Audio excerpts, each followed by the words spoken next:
Bueno, muy buenos días a todos. Grazas, señor presidente, polas súas acaídas verbas.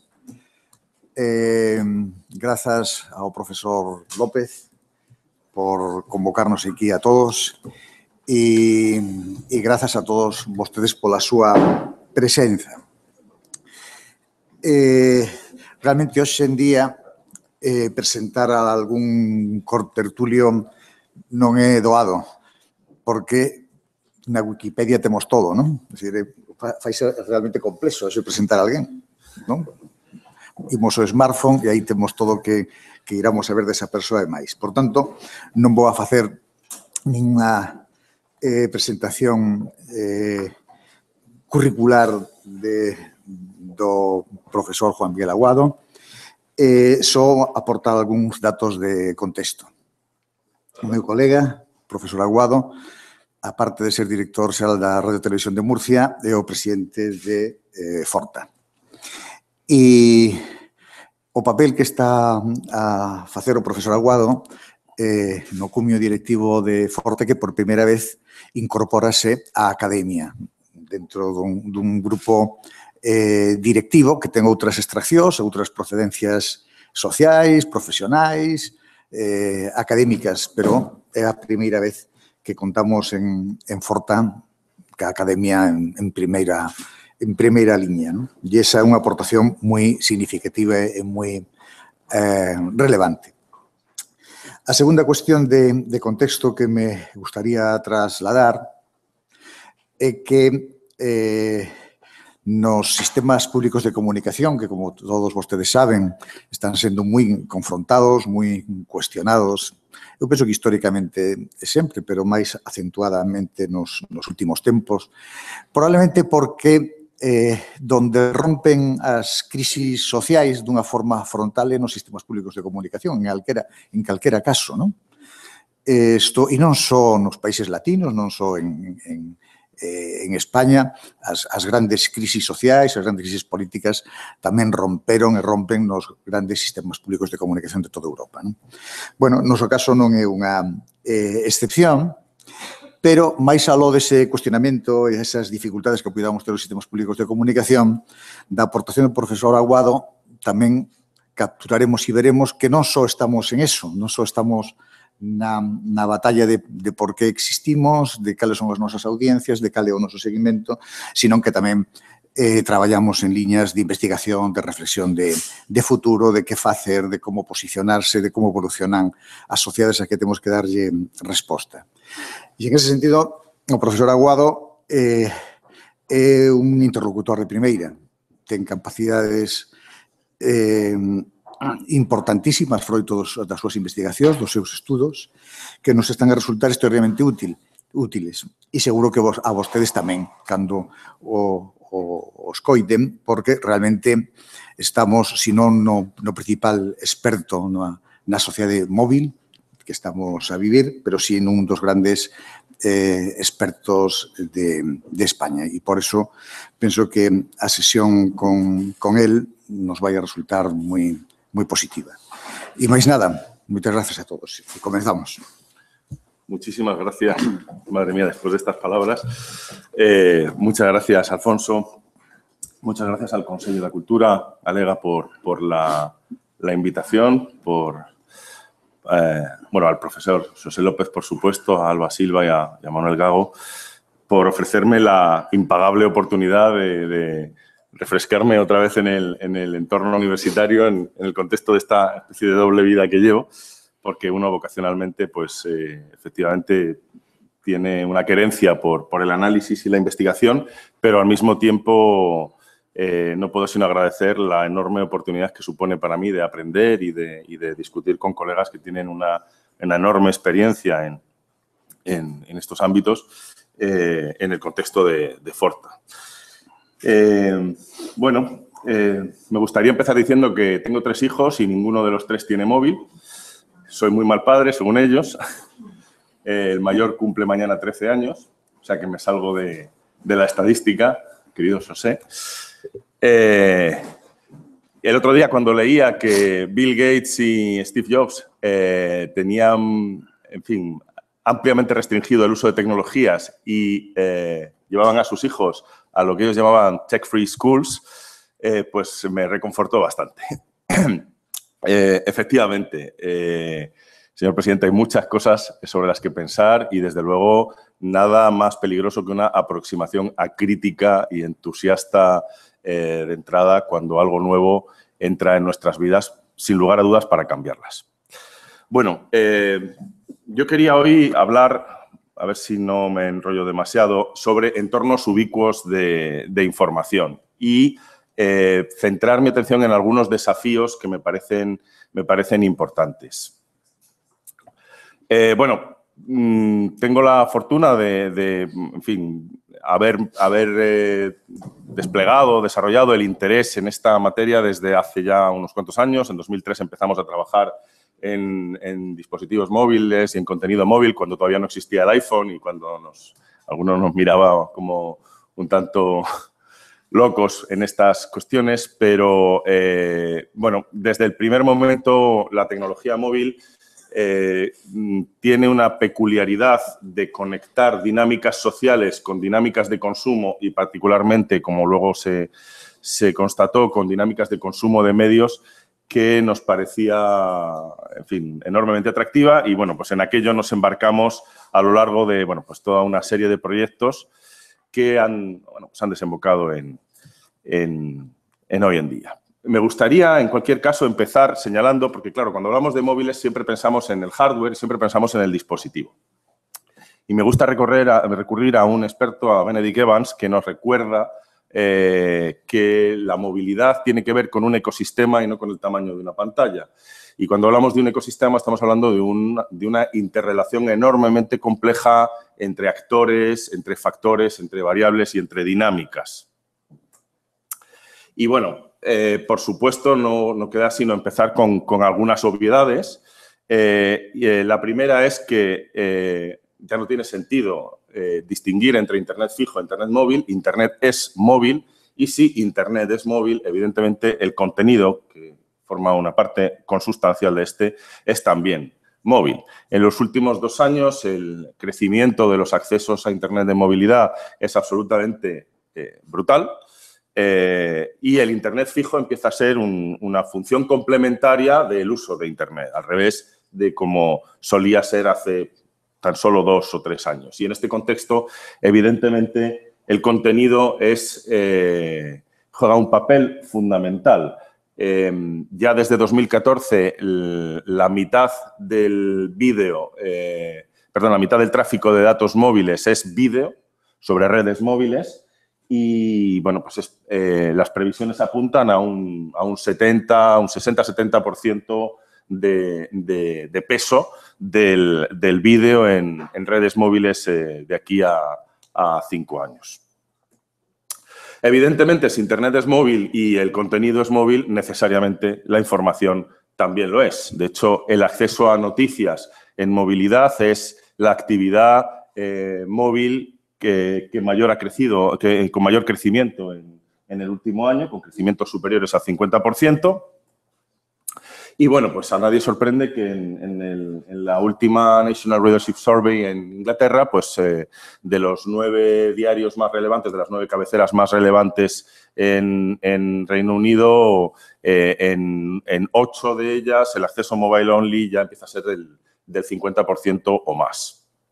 Algo que ocurre también en los medios nativos, digitales. Esta es la evolución de la audiencia en Weblog SL, que es, como sabéis, una empresa de blogs, en fin, especializados, de nicho, pues de las más potentes, si no la más potente en España. Y, bueno, pues el gráfico ilustra magníficamente cómo cambia la proporción de audiencias en este caso, ¿no?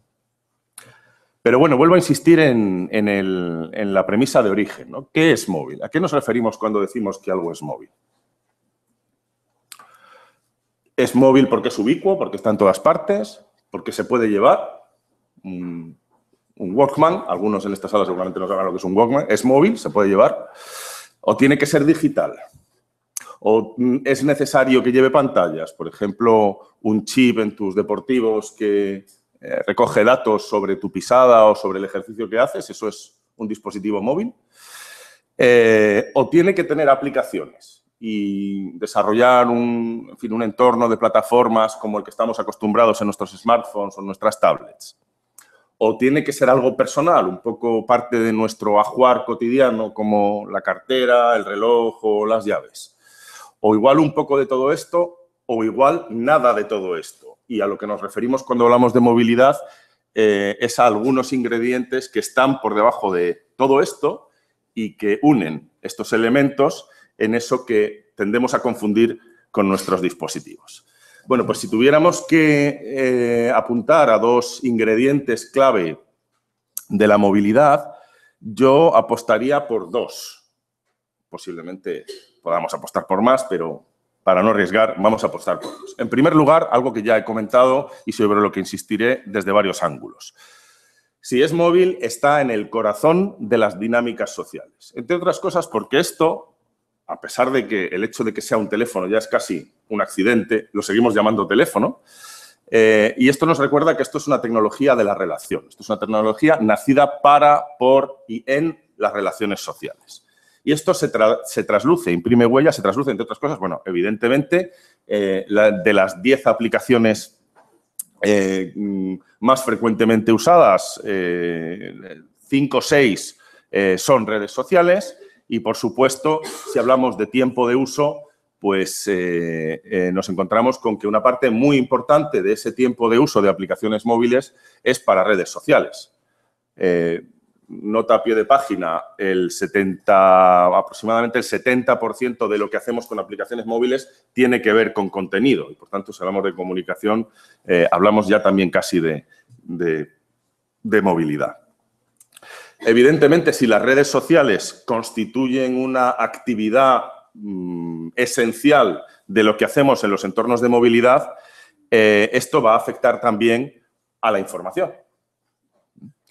Y, bueno, pues como todos vosotros sabéis y muchos de vosotros ponéis en práctica de manera natural y cotidiana, las redes sociales son cada vez con mayor relevancia fuente de acceso a la información, fuente de acceso cotidiano, rutinario a la información.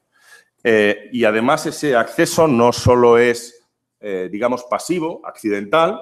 Estoy por las redes sociales y entre las muchas cosas que veo en las redes sociales accedo a información, sino que ya también empieza a ser un acceso intencional. Es decir, el rito cotidiano de enterarme de lo que ocurre ya se hace cada vez más en las redes sociales. Por supuesto, la variable edad tiene un peso específico importante. Esta gráfica del Digital News Report de este último año, pues incide, por otra parte, en la evolución de esas mismas variables en los últimos años. Los millennials y la generación Z, para los millennials, es decir, para más de la mitad de los millennials y la generación Z, las redes sociales son la principal ventana de acceso a la información y, por lo tanto, al conocimiento público de actualidad. Ahí es nada. Esto plantea un aspecto interesante y es la expansión de la cadena de valor del contenido. En el modelo convencional, el contenido, digamos, la capacidad de generar valor del contenido termina con el consumo del contenido. Bueno, se puede reeditar ese consumo cambiando de plataforma, redistribuyendo en otros segmentos, pero al fin y al cabo son reediciones de ese bucle que termina cuando el contenido es objeto de consumo. Uno termina de leer el periódico, termina de ver la película y ya ha consumido ese contenido. Es cierto que luego se puede encontrar la película en televisión o que puede releer el mismo periódico en la consulta del dentista, pero son reediciones de ese bucle que termina en el consumo del contenido. ¿Qué ocurre después del consumo del contenido? Pues básicamente que ese contenido desde siempre se ha integrado en nuestra vida cotidiana. Comentamos las noticias con nuestros amigos en el café de la mañana en la facultad o tomándonos una cerveza, criticamos el episodio número 7 de Stranger Things, que tanta polémica ha levantado, en fin. en definitiva, los contenidos forman parte de nuestra vida cotidiana. Es más, nos sirven también para hablar de nosotros, ¿no? Cuando uno se declara radicalmente fan o radicalmente hater de Stranger Things, pues está hablando de uno mismo, evidentemente. Bien, la diferencia con el entorno digital es que esto se traslada precisamente al contexto digital. Es decir, que esa actividad social sobre los contenidos tiene lugar en el entorno digital. Y esto es importante porque todo lo que se hace en el entorno digital deja huella. De manera que lo que hacemos con el contenido, en términos sociales, deja huella y esa huella se puede utilizar, se puede aprovechar, se puede monetizar. A eso es a lo que nos referiremos cuando hablamos de información personal, que aglutina, por un lado, datos de perfil sobre los usuarios, pero al mismo tiempo también de comportamiento, de consumo de medios. Por eso es especialmente importante, al mismo tiempo que especialmente sensible, esa confluencia entre movilidad, dinámicas sociales e información personal, a la que nos vamos a referir en más de una ocasión. Me falta el segundo elemento. Hemos dicho que uno de los ingredientes básicos de la movilidad tiene que ver con las redes sociales y con las redes sociales in situ, ¿vale? Porque una de las características diferenciadoras de las redes sociales en el Internet fijo, si alguno os acordáis de esto, pues cuando las redes sociales eran fijas, nacieron en un entorno de Internet fijo. Facebook nació en un ordenador, no en un móvil. Twitter igual. De hecho, LinkedIn sigue siendo, yo creo que la única que resiste ahí en un entorno predominantemente fijo, por lo menos en práctica de uso. Pero la diferencia es sustancial. El desarrollar las dinámicas sociales sobre la marcha en los contextos en los que te encuentras tiene una diferencia sustancial con el rito de llegar a casa y utilizar tu tiempo de ocio para ponerte al día en tus redes sociales, ¿no? Bueno, pues decía, el segundo elemento, el primero es esta condición intrínsecamente social y el segundo elemento es esa condición liminar de la movilidad en cuanto a el tipo de contenido. Porque a partir precisamente del desarrollo de las tecnologías digitales, con el contenido se pueden hacer dos cosas. Nos podemos relacionar de dos maneras con el contenido. Un contenido de tipo pasivo, es decir, de tipo contemplativo, que es el convencional, el que ha desarrollado toda la cultura de la representación, particularmente en Occidente, que tiene que ver, pues esto, con el acto de contemplación, algo que se ve, que se lee, que se escucha y que se integra cognitivamente y que normalmente tiene que ver con una representación, con una sustitución, si se quiere, en el sentido más artístico del término sustitución, de la realidad que nos rodea. Pero a partir de la tecnología digital, a partir del desarrollo de la tecnología digital y, en particular, a partir del desarrollo de la movilidad, con el contenido, con las representaciones, podemos hacer otras cosas. Podemos interactuar con lo que nos rodea. Y esta es la parte que me interesa, la parte especialmente revolucionaria, si se quiere, ¿no? Mind-changing de la movilidad. La idea, precisamente, de que la movilidad consiste en una plataforma, una interfaz ubicua de interacción con el entorno. Y aquí es, evidentemente, donde hay que situar no solo a los wearables, las tecnologías ponibles y su coordinación, básicamente, con el dispositivo de computación más potente, que es el smartphone, sino eso que se denomina el Internet de las cosas. Es decir, un contexto en el que son los objetos los que están interconectados entre sí y no las personas, o no solo las personas, ¿no? Como hasta ahora. Sobre esto volveré enseguida. Si tuviéramos que hacer un pequeño mapa de situación para preguntar cómo está cambiando el ecosistema móvil, la movilidad, ese contexto de los medios, de la comunicación, pues utilizaría este gráfico que constituye un poco el mapa conceptual sobre el que hemos articulado nuestros dos últimos proyectos de investigación. Un mapa en cuyo centro, como no puede ser de otro modo, están las interacciones sociales mediadas, evidentemente, por la tecnología de la movilidad y que, digamos, la articulación de esas interacciones sociales móviles constituye el vector de transformación tanto de las industrias del contenido como de las industrias digitales, como de la vida cotidiana de los usuarios, es decir, de nuestra vida cotidiana. ¿Cómo se realiza esa transformación? Bueno, en el caso de las industrias de contenido es evidente por el peso específico cada vez mayor del contenido en movilidad. Es decir, por la importancia cada vez mayor del móvil como ventana de acceso a diferentes formas de consumo de contenido.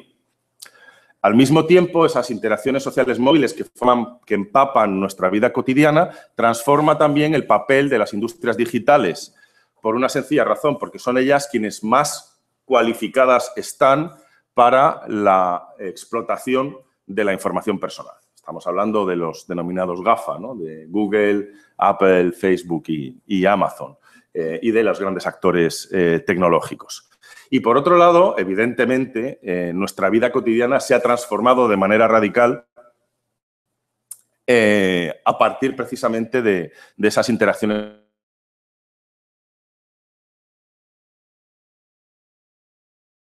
que requerían encuentros para esas tomas de decisiones sobre la marcha. El otro día bromeaba con unos amigos, digo, la gente ya no hace la lista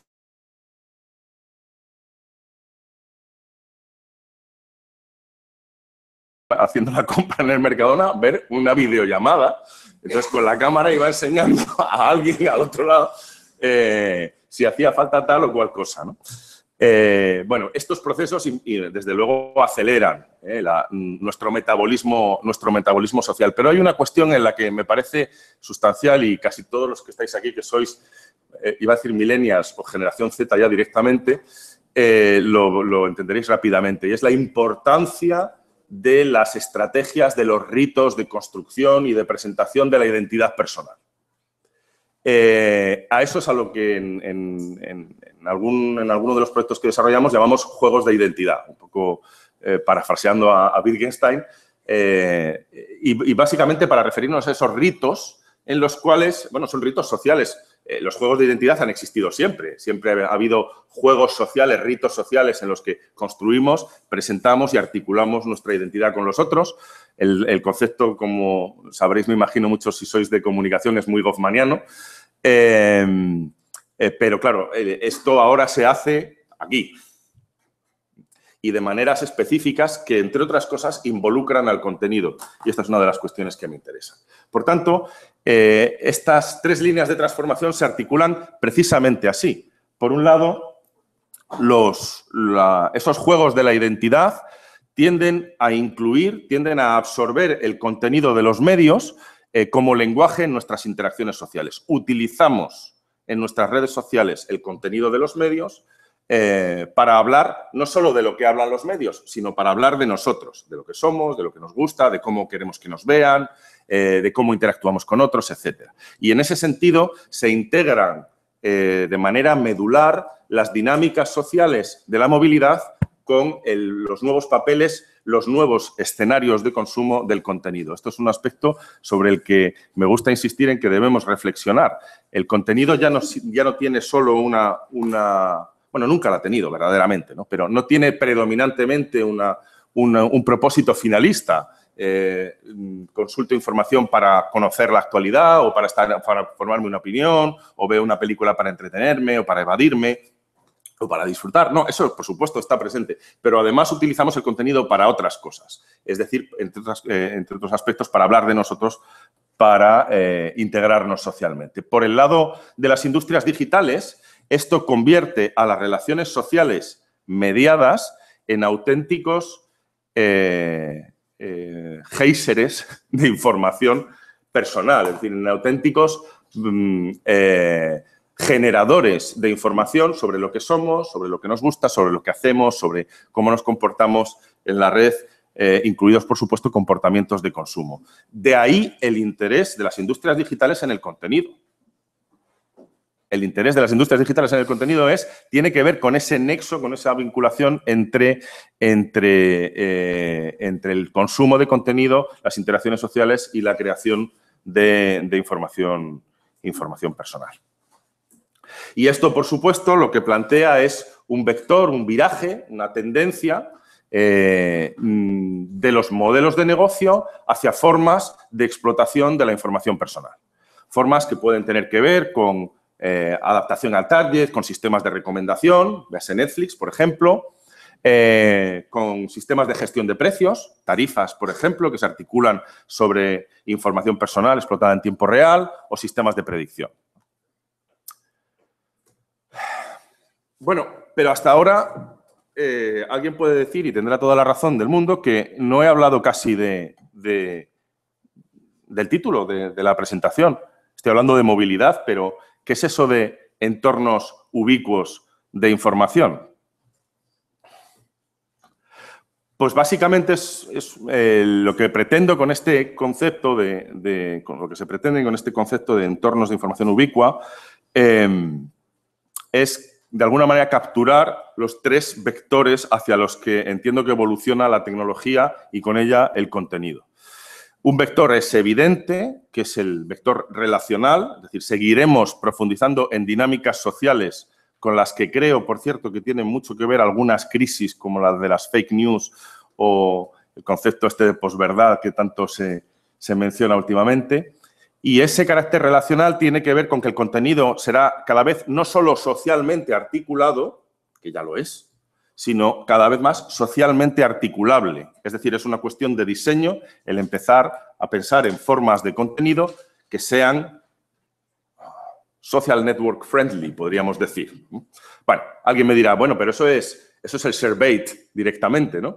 El siguiente escalafón después del clickbait. Bueno, sí, esa es una versión perversa, si se me permite la expresión, de qué hablaríamos si hablamos de contenido socialmente articulable. Pero hay versiones, evidentemente, no perversas. Y, por supuesto, supone el paso o la inclusión no solo de una lógica del ver para el contenido, que es a la que estamos acostumbrados, sino también una lógica del hacer. El contenido ya no es algo sobre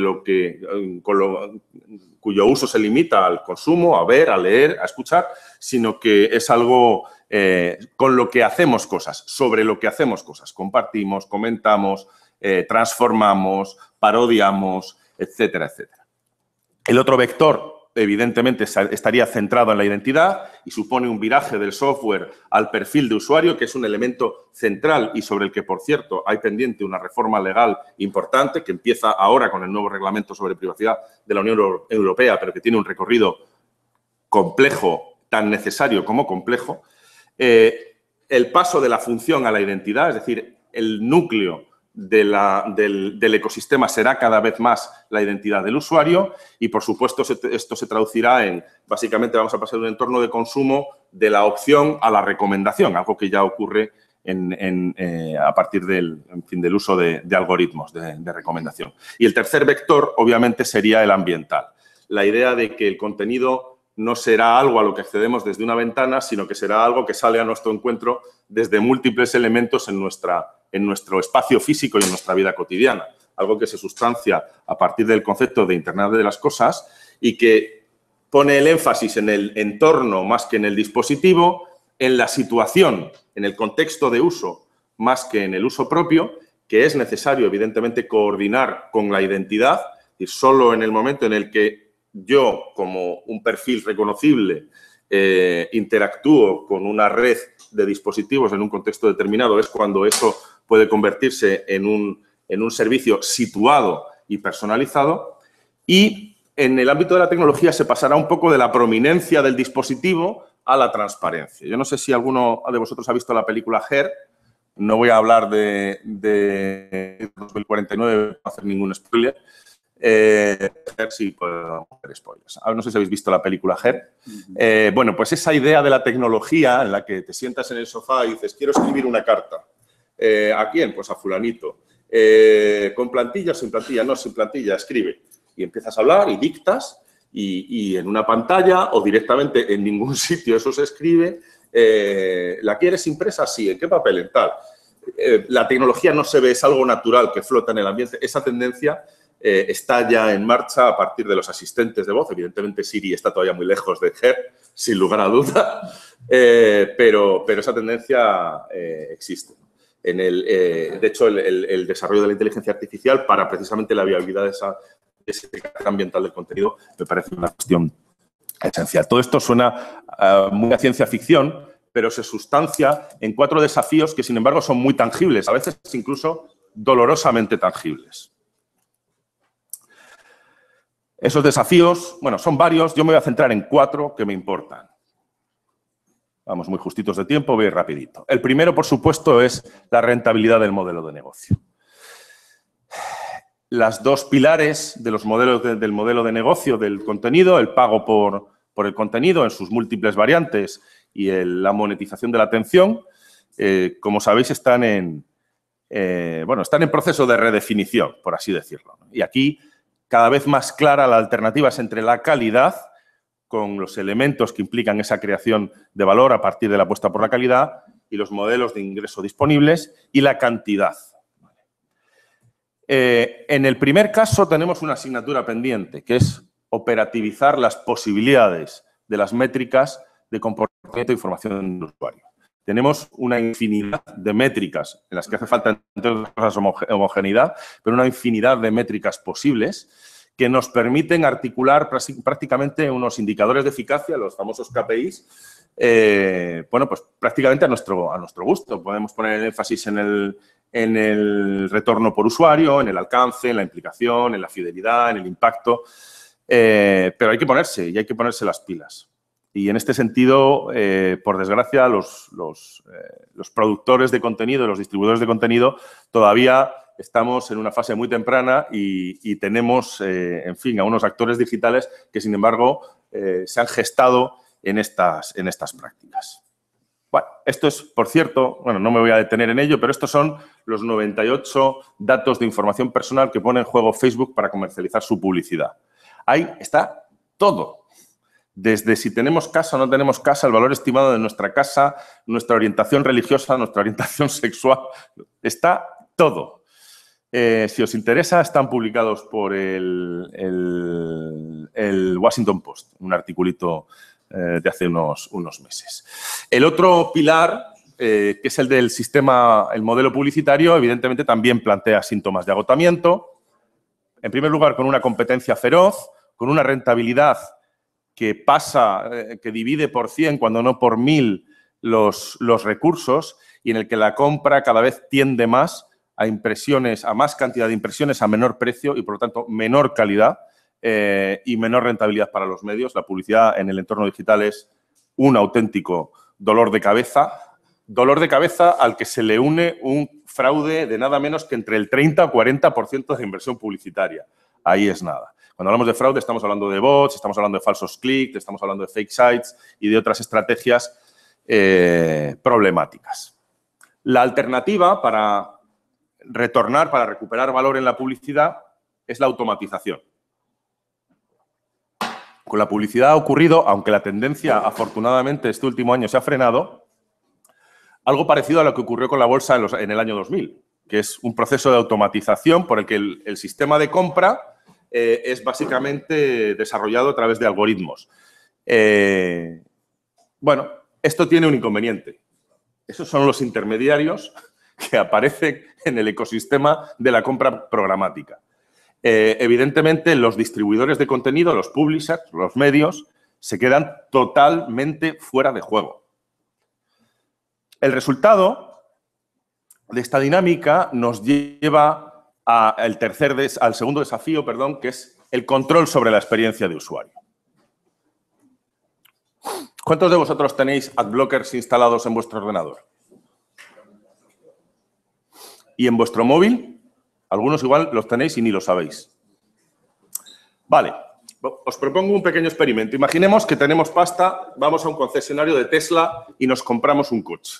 Un coche que es una pasada. Lo último en tecnología, una experiencia de conducción inigualable, por supuesto absolutamente ecológico. Pagamos, nos llevamos nuestro coche, nos montamos y empezamos a conducir. Y nuestra primera sorpresa es que el parabrisas de nuestro coche despliega información en lo que se conoce como realidad aumentada. Entonces, el navegador, en vez de tenerlo en una pantallita, lo tienes integrado en tu parabrisas y te dice, pues dentro de 2 kilómetros, tuerce a la derecha.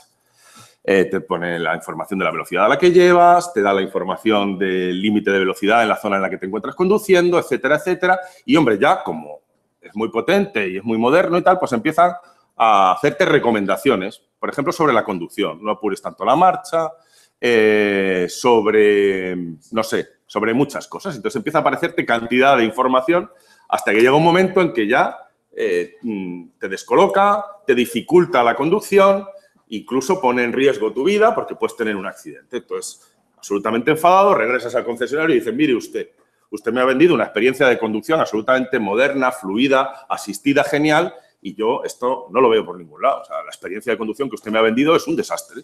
Bueno, pues esto es exactamente lo que ocurre con la publicidad en el contexto digital. Hace ya 2 años, en 2015, el New York Times hizo un trabajo muy interesante que publicó en un artículo, una especie de artículo-informe que se titulaba El coste de la publicidad móvil en 50 sitios de noticias. Vale, bueno, muy rápidamente lo que veis ahí son algunas de las principales cabeceras, eran 50, pero vamos, aquí solo incluyo unas poquitas. En este gráfico, por ejemplo, veis en amarillo los segundos que tarda nuestro móvil en descargar la publicidad. Y en azul, los segundos que tarda nuestro móvil en descargar el contenido que queremos ver. Creo que no hacen falta más comentarios. En la siguiente diapositiva lo que se ve es el volumen de datos que nuestro móvil descarga de publicidad cuando entramos en cada uno de esos sitios y el volumen de contenido que nuestro móvil descarga cuando entramos en cada uno de esos sitios. Si os dais cuenta, en general estamos por el 50%. Es decir, cuando entramos en un sitio, el 50% del tiempo que tarda en descargar, el 50% de datos que descarga ese sitio y, por lo tanto, el 50% de los recursos económicos que nos cuesta acceder a ese sitio para obtener ese contenido, el 50%, cuando no más, es publicidad.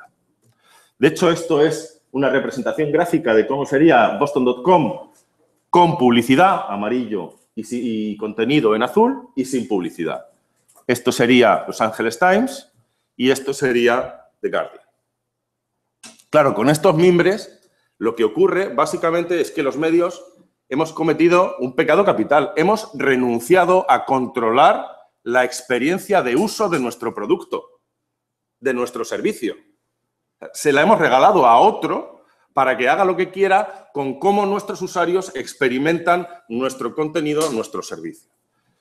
Bueno, esto yo creo que si lo planteamos, por ejemplo, en términos de moda o en términos de gastronomía, es auténticamente un suicidio. Claro, no extraña que en un contexto de empoderamiento, de capacidad, a través del código abierto, sean los propios usuarios los que diseñen alternativas y digan, no, hasta aquí. No quiero invertir más coste de uso, ni de tiempo, ni de ancho de banda. No quiero que invadan mi experiencia de uso del contenido y, por supuesto, quiero asegurarme la privacidad y la transparencia con lo que se hace con mis datos cuando yo visito tu web o tu sitio móvil o tu aplicación. El crecimiento anual del software de adblocking, aunque hay que decir 2 matices, 2 notas a pie de página importante. Uno, el uso de los adblocking ha derivado, o la estrategia comercial de los adblocking ha derivado hacia comportamientos que podríamos llamar de casi mafiosos.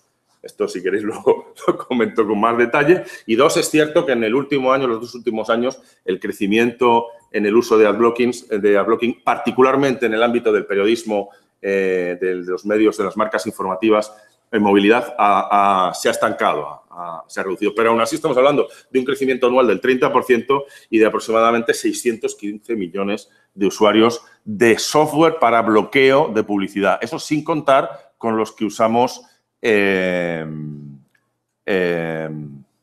diré, no me sale ahora el nombre. Bueno, es igual. Software de bloqueo de privacidad. Bueno, 3 reflexiones rápidas. Los usuarios no son quienes deben recuperar el control de la experiencia de uso sobre el producto. La primera víctima de una mala estrategia de la publicidad es el propio medio. La estrategia publicitaria, esto es algo que de lo que debemos tener conciencia, particularmente en el entorno digital, no es solo parte del modelo de ingreso, es parte del diseño del producto. De hecho, en algunos medios, New York Times o Washington Post, entre ellos, empiezan a desarrollar departamentos especializados en ofrecer o en adaptar la publicidad a los rasgos, a las características, a las estrategias de producto del medio. En cualquier caso, el usuario nunca es el enemigo. La solución no es decir, es que estos son unos impresentables porque no quieren pagar.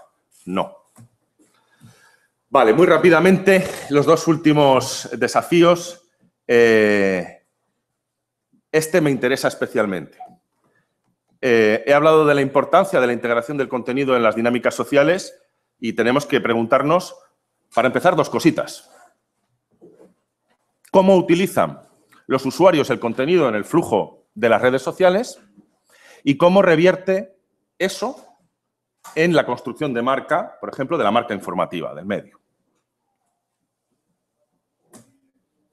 Vale. Sobre lo primero desarrollamos una investigación que publicamos el año pasado, una pequeña etnografía sobre el uso del contenido no propio en redes sociales.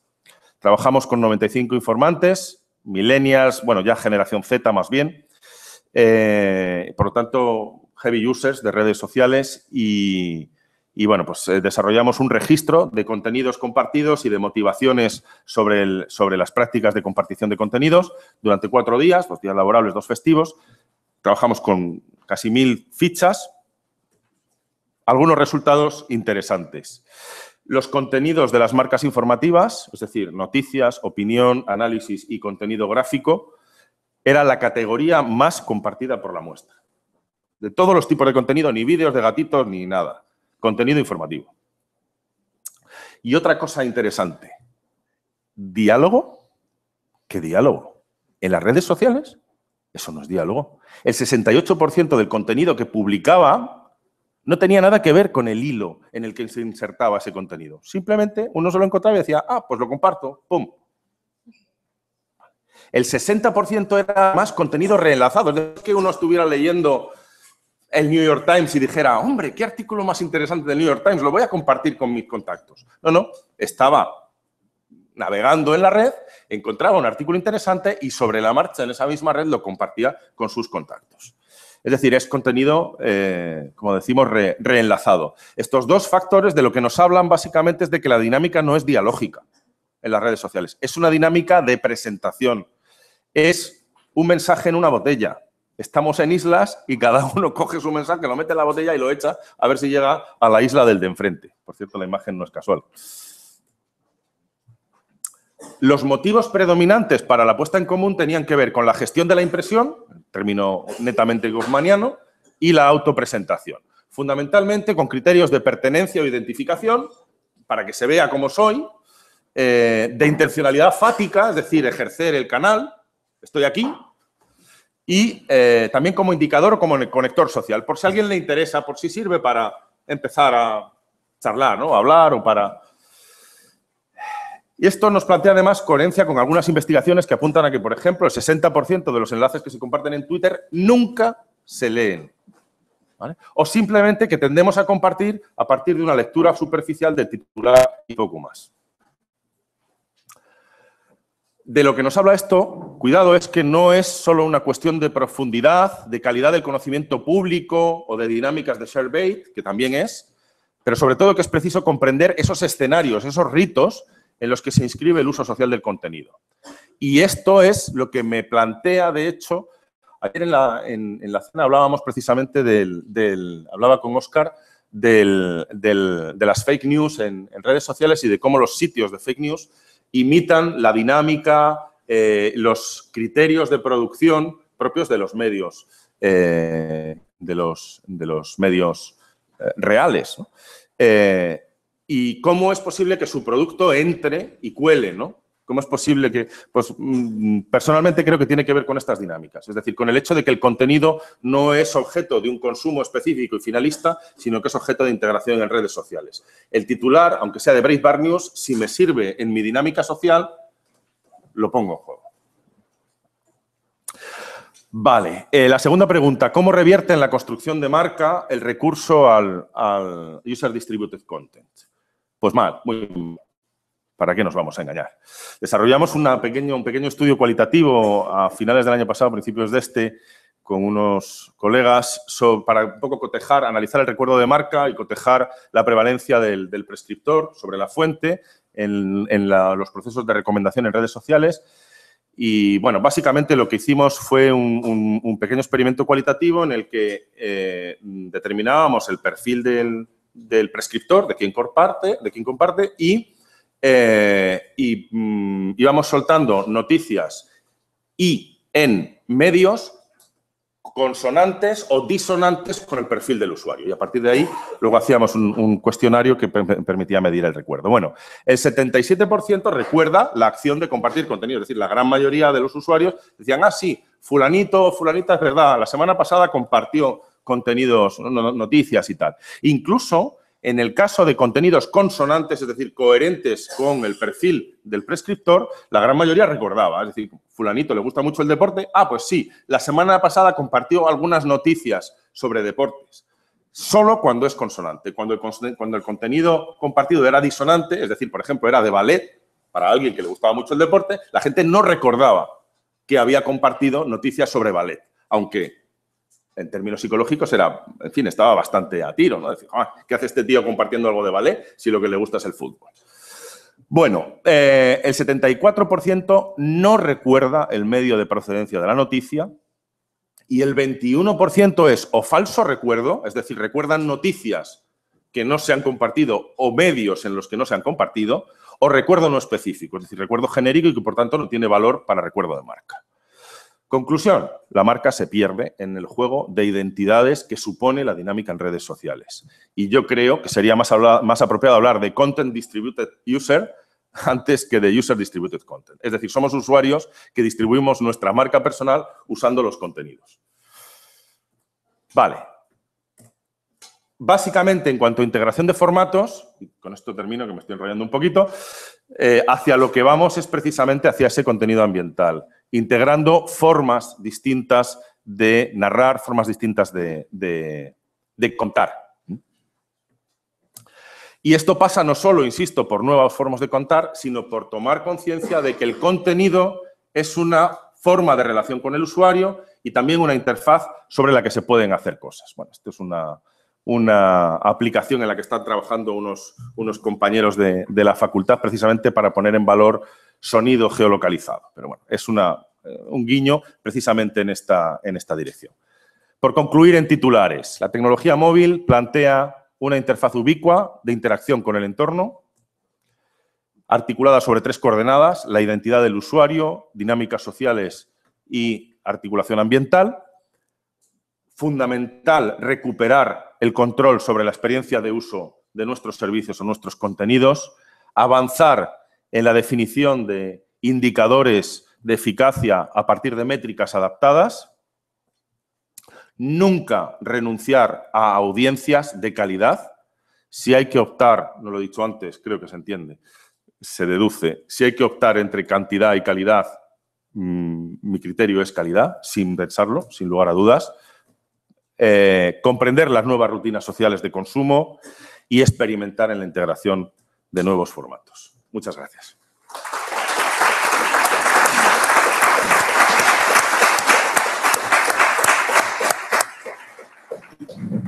Perdón que me he extendido un poquitín.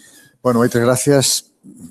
Teño a sensación de que a intervención do profesor Aguado non haberá defraudado aos asistentes, nin moito menos, porque abre un abano enorme de reflexións, non? E de suxerencias. Abrimos o turno de preguntas. Se alguén ten algo que preguntar, que comentar.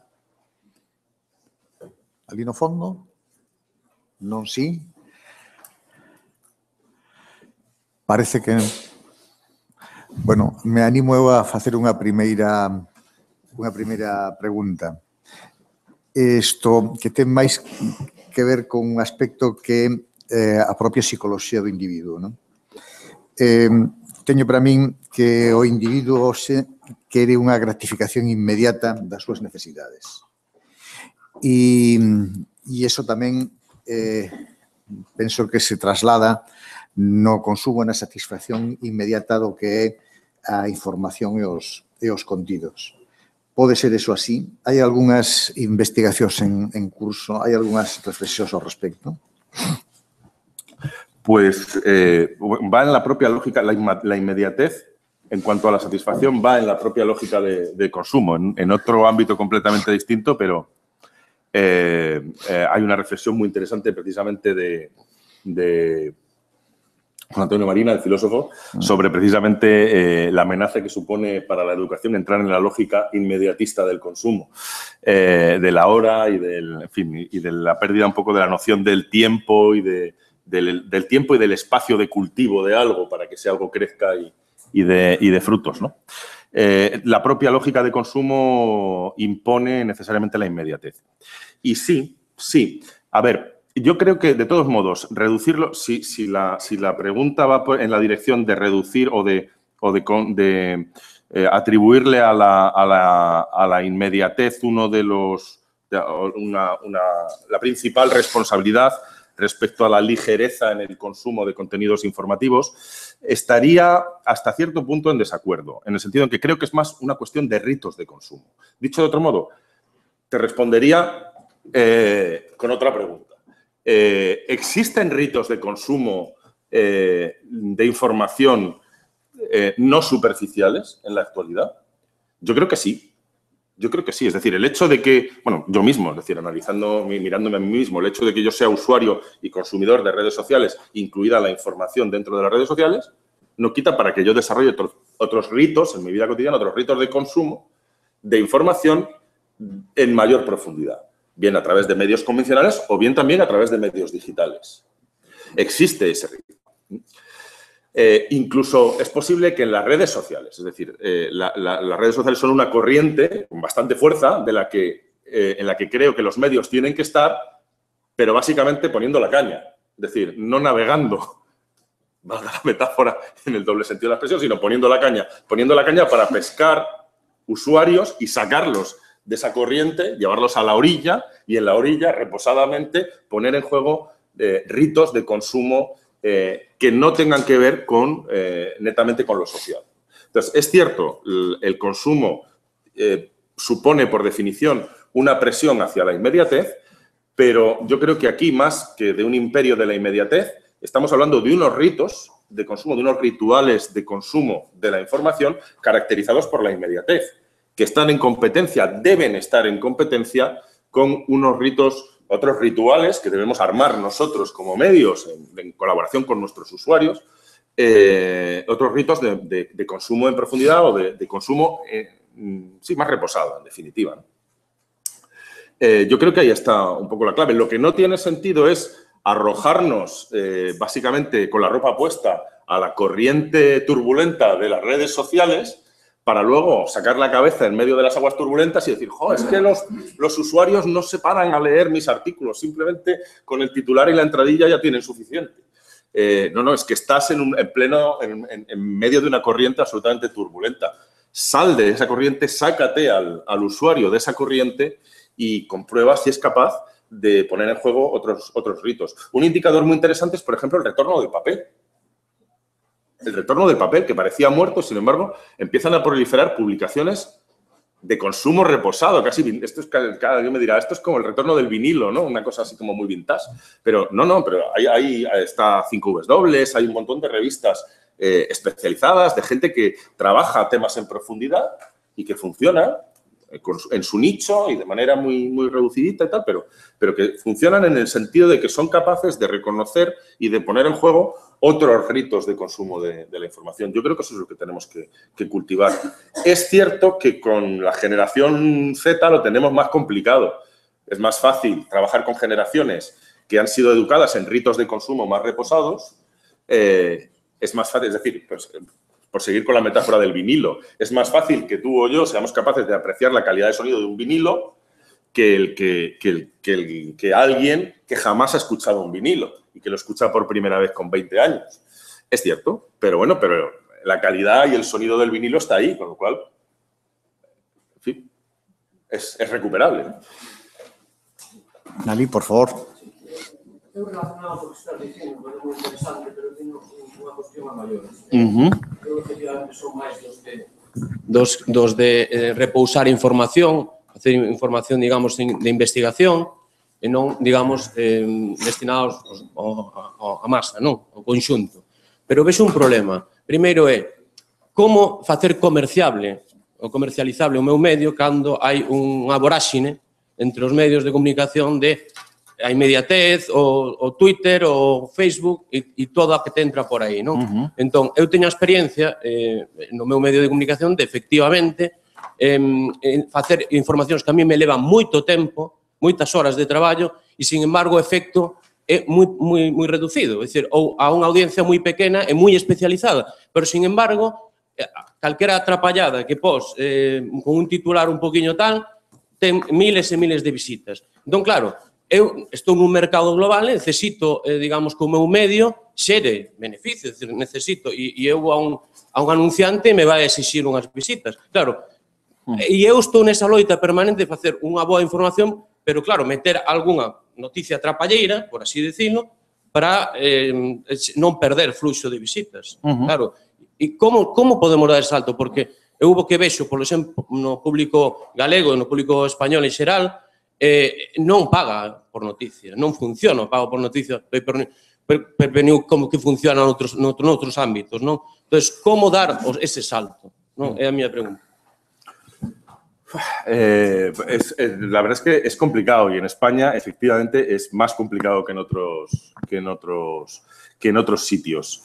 De todos modos, aquí hay, más que darte una fórmula, aquí hay un problema de fondo que constatamos, de hecho, también en Forta, y es que uno de los factores que frenan el proceso es el inmovilismo de las métricas y, en particular, del sistema publicitario. Entonces, claro, lo primero que tienes que hacer es dejar de regirte exclusivamente por las visitas únicas, que me imagino que será tu KPI fundamental, tu indicador básico en el proyecto que me cuentas. Claro, y si yo te digo esto, que es muy fácil decirlo desde aquí, desde este lado de la mesa, tú me dirás, ya, pero dile eso a los anunciantes, que les voy con no sé cuántos usuarios únicos y me dicen que no les interesa. O que, y efectivamente, por cierto, con las televisiones pasa 3/4 de lo mismo, exactamente igual.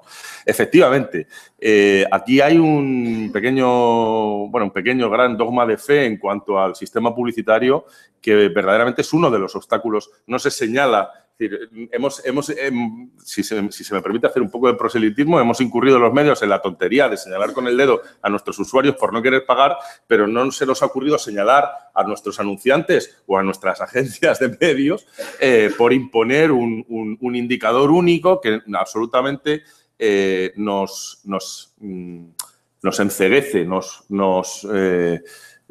impide poner en valor y poner en juego otras fuentes de valor, otros indicadores que generarían valor de nuestra actividad. Evidentemente, si tú pudieras poner encima de la mesa otros indicadores distintos del usuario único, como estoy seguro que por la naturaleza del medio que me cuentas podrías hacer perfectamente, pues la situación sería distinta. Pero claro, es necesario que la industria, y en particular los anunciantes, empiecen a entender que no se trata solo de monetizar la atención, porque la atención es un bien que en el contexto de Internet ha perdido mucha cotización, se ha depreciado enormemente. Y, por cierto, precisamente paralelamente a eso, conseguirla ha incrementado notablemente el coste. Entonces, hay otros aspectos, además de la atención, monetizables en la actividad del medio y más aún en el entorno digital, donde las métricas son en fin, muy ricas y muy fáciles. Y yo creo que ahí deberíamos posiblemente hacer presión, y las universidades quizás tengamos aquí también un papel que jugar, para una redefinición de esa rentabilidad publicitaria, ¿no? De esa monetización de la atención. Hay otras maneras de monetizar la atención y hay otras cosas que monetizar, además de la atención. La lealtad, por ejemplo, ¿cómo se monetiza la lealtad? En el entorno de los medios, ¿cómo monetiza la lealtad? Si es que todo al final pasa por monetizar la atención, y este es uno de los grandes frenos en el proceso de transformación. Sí. Moitas gracias. Vamos fora de tempo. Dúas preguntas máximas, si as hai. Y, sí, por favor, profesor Campos. No tenemos que... El micro. Y no tenemos que volver una mirada más a la base, que sería las políticas y la realfabetización. Porque en ese juego de dinámicas de identidad, lo que se pone en evidencia es un problema básico de realfabetización. Sin lugar a dudas. Absolutamente. Sin lugar a dudas. La conexión entre el ecosistema educativo con todo lo que conlleva, desde el núcleo de la familia o del padre-hijo, madre-hijo, hasta en fin, instituciones educativas de mayor envergadura, por un lado, y el ámbito del consumo de medios, en general del consumo, me parece una necesidad cada vez mayor. La reflexión que apuntaba José López y el presidente a propósito de los niños y los móviles, etcétera, yo la vivo en mi casa y me parece absolutamente necesaria. Creo que en fin, bueno, creo muchas cosas que no vamos a poner encima de la mesa, pero, digamos, la conexión con la alfabetización es fundamental. Aprender a gestionar nuestras emociones es algo especialmente importante en un contexto en el que las emociones generan ondas expansivas insólitas para lo que estamos acostumbrados, los que venimos de otra cultura mediática y de otra cultura educativa. En el ámbito de las políticas, y aquí entramos también otra vez en el paisaje Forta, efectivamente. Pero vuelvo a lo mismo, es decir, es que las políticas básicamente se centran, giran, se articulan siempre en torno a la monetización de la atención. Entonces, ahora mismo las políticas refuerzan, apuntalan de alguna manera el sistema publicitario que comentaba antes, ¿no? Entonces, es posible generar políticas públicas o poner en juego políticas públicas que disminuyan ese... es complicado, ¿eh? Es muy complicado. Es muy complicado porque el sistema de monetización de la atención, tal y como está articulado, tiene implicaciones no solo económicas respecto del sistema de la publicidad, sino políticas en el más amplio y profundo sentido de la expresión. Entonces, es complicado. Solo cuando empiece a notarse una pérdida de control, y algunos indicios hay en torno precisamente a las fake news, en fin, caso Trump, caso Brexit, etcétera, etcétera, ¿no? En el trasfondo del debate hay una especie de ¿pero qué está pasando? Y ese pero qué está pasando tiene que ver con una cierta sensación de pérdida de control con respecto a las estrategias de monetización de la atención, que puede abrir el escenario a algún intento de buscar alternativas o de modular el sistema. Yo creo que por ahí puede ir, no en ningún caso nada, en fin, radical. Derradeira pregunta, si é que hai. Pois parece que non hai, así que moito mellor para ir recuperando o tempo. Moitas grazas, profesor Aguado. Muchas gracias.